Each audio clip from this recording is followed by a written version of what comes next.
Here in this case 22.1 it says identify the circuit elements x and y. हमें क्या element discover करना है कि x और y है क्या.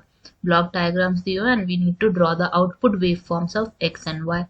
x और y के आउटपुट वेव फॉर्म्स ड्रॉ करने हैं आपने. तो कैसे ड्रॉ करोगे? सबसे पहले हमें यहाँ पे क्या पता चल रहा है कि दिस इज AC, कि AC हमें इनपुट दिया जा रहा है, AC का वेव इनपुट किया जा रहा है. अब यहाँ पे x कुछ है और y कुछ है. अब कैसे समझेंगे कि क्या वैल्यूज है यहाँ पे, x और y है क्या बेसिकली. अब यहाँ पे हमें क्या दिया हुआ है कि जो भी सोर्स है वो कैसा है, हमारा डीसी अप्लायंस है. इन द एंड जो भी हमारा आउटपुट है वो कहाँ पे जा रहा है, डीसी अप्लायंस में जा रहा है.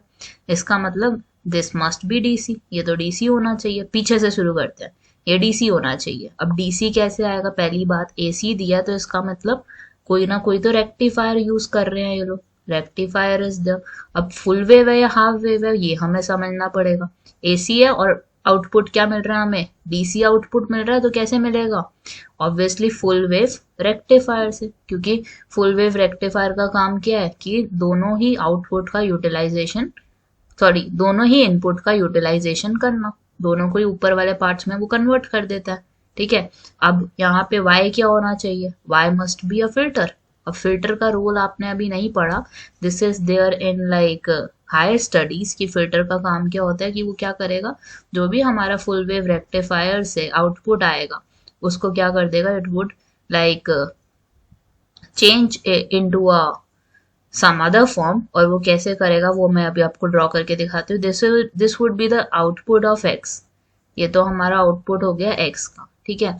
अब y का क्या होगा, यहाँ पे फिल्टर पुट करने से हमें डीसी चाहिए था, क्योंकि हमें पता है कि डीसी अप्लायंस में it would be wave forms जानी है, तो it must be a DC thing. तो डीसी कैसे बनेगा, ये this would look like this.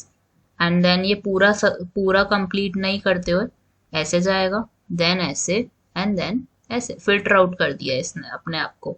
तो जो कैपेसिटर का काम है यहाँ पे एक तरीके से फिल्टर की तरह काम कर रहा है.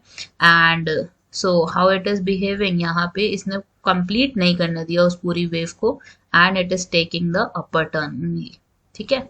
सो यहाँ पे आपने ध्यान रखना है x is a full wave rectifier and y is the filter.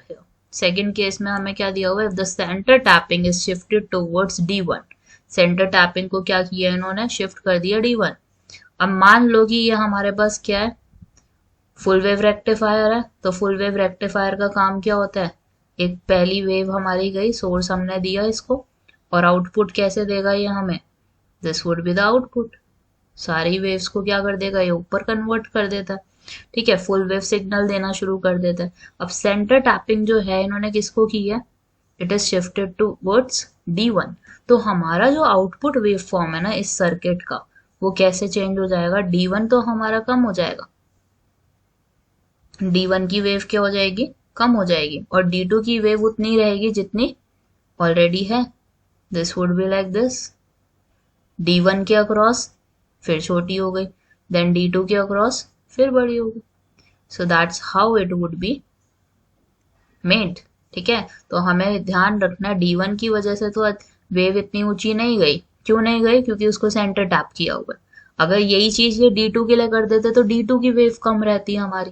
So that's how you need to draw the output wave form if centre tapping is done. ठीक है.